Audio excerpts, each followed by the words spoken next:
E aí pessoal, tudo bem com vocês? Alex aqui, são todos muito bem-vindos a mais um vídeo aqui na Artra. E hoje nós vamos falar sobre New Day Opening Gap e New Week Opening Gap.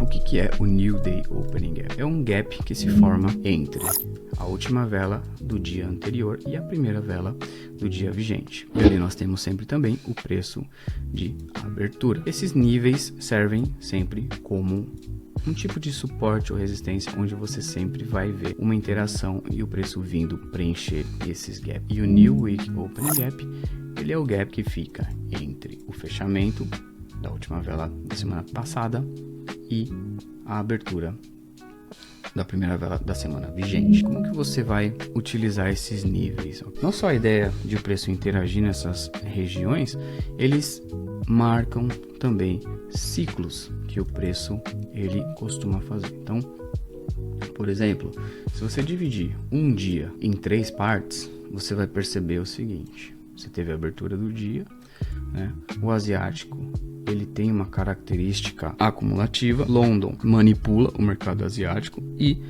Nova York você sempre tem uma distribuição. Então, dentro desse ciclo de um dia, você vai encontrar acumulação, manipulação e distribuição.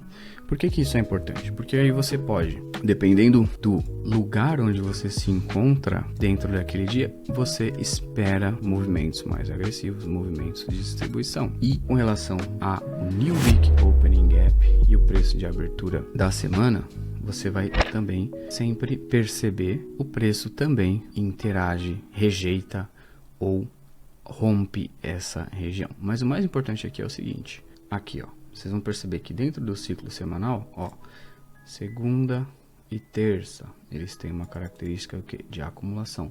Ou seja, você não vai querer pegar trades muito grandes em uma segunda e em uma terça. Mesmo que o calendário econômico tenha alguma coisa ali, não é tão normal você ter grandes expansões nesses dias. A manipulação dos topos e a manipulação seguida, ok? Seguida de uma distribuição, tá? Distribuição ficou nessa range, mas aqui não é simplesmente você identificar, tipo, acumulou, manipulou, vai distribuir. É você entender a natureza daquele específico ciclo. De segunda a terça, se o preço está acumulativo, você não espera muitas expansões. Chegou entre terça e quarta, você está vendo que ele tem uma lower para tirar, você já sabe que ele pode reverter para manipular, que a natureza daquele dia é mais manipulativa. Se ele iniciar uma expansão, a gente entende que ele pode iniciar uma distribuição. Se entre quarta e quinta ele não iniciar uma distribuição, na sexta-feira ele, dentro do ciclo semanal, ele inicia uma distribuição. Então isso aqui foi basicamente o que aconteceu no preço da semana passada, e vocês vão perceber o que? O preço de abertura da semana. Então você teve depois um fechamento após, né, um dia onde o preço fechou abaixo da abertura semanal, rejeitando aquele nível e iniciando uma distribuição para o sell side. Esse dia pode criar uma expectativa mais bearish, porque ele fechou abaixo da abertura semanal e está em um dia de uma natureza mais de expansões, tá bom? Aqui você vai ver a natureza do preço, não simplesmente uma análise engessada entre acumulação, manipulação e distribuição, não, é a natureza do preço. Então, segunda-feira, tá vendo? Ele tem ranges sendo criadas aqui, isso é uma acumulação, mas não é porque ele saiu da range que eu já tenho que automaticamente considerar isso uma manipulação, né?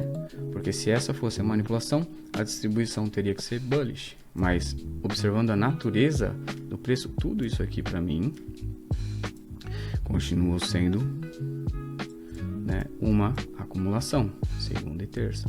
Quarta-feira nós temos o que? Um preço mais de manipulação. Nós vamos perceber que o preço tira todas essas higher aqui e tal, tira o topo do que? Do asiático. O asiático é considerado que acumulação. London, manipulação. Para quê? Supostamente uma distribuição em Nova York.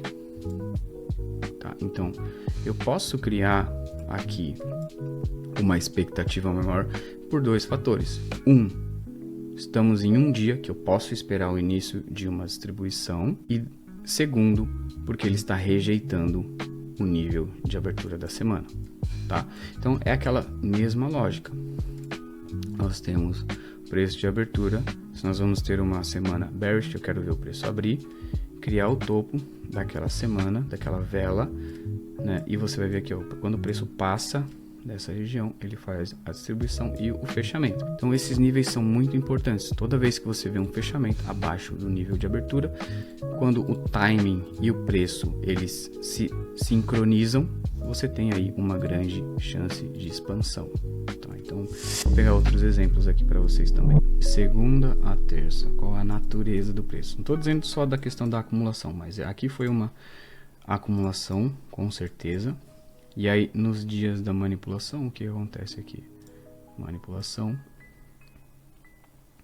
Ok? A manipulação dá início à distribuição. Distribuição realmente começa após o fechamento, né, acima do preço de abertura, né? Ok? Então, isso vai te ajudar, obviamente, né, se você aplicar o protocolo observando esses detalhes também, não só da questão da semana, do ciclo semanal, mas também os ciclos do diário. Aplicando isso no trade de ontem, na seleção de ambiente dentro do protocolo estava ok, nós tínhamos notícias, estávamos dentro de uma sessão de interesse, o IS e o Nasdaq estavam sincronizados, ok? Então eu já tinha uma ideia de que ia acontecer um movimento bearish. A identificação da direção do order flow através da dealing range já era bearish, e os meus pontos de interesse e pontos de invalidação que eu tinha por aqui, eles estavam totalmente válidos ainda. Junto com isso, olha só, acumulação na Ásia, a manipulação levou o preço até onde? Até os meus pontos de interesse do High Time Frame. Por isso que eu passei essa visão no Artra VIP. E além disso, como eu comentei no último vídeo, quando você tem um pullback muito truncado, o que é isso? É uma região de baixa resistência. O preço vai passar por essas regiões com bastante velocidade, né? Então foi exatamente o que aconteceu. No final das contas ali o trade pagou 16 vezes o meu risco, né? Seguindo simplesmente o protocolo. Mas aí não foi como na segunda-feira que eu saí com 4R, né? Na segunda-feira eu saí com 4R. Mas por que isso? Porque segunda-feira, dentro do ciclo semanal, não é tão natural a gente ter esses movimentos assim, né, de grande expansão. Agora, em uma quarta-feira, e o preço na premium da minha dealing range, aí sim eu posso esperar que os trades eles estiquem mais. Basicamente foi esse daqui o meu trade. Aqui foram onde eu tirei as minhas parciais, né, nessa lower aqui, justamente porque ele passou batido dessa ineficiência, e depois nessas lowers aqui. Okay? Então é isso, guys. Espero que vocês testem para ver, obviamente, mas ok, é uma coisa que eu utilizo muito. Vocês sempre vão ver o meu Weekly Open marcado aqui na tela, tá bom? Então é isso, fiquem todos com Deus e até o próximo vídeo. Até mais, tchau, tchau.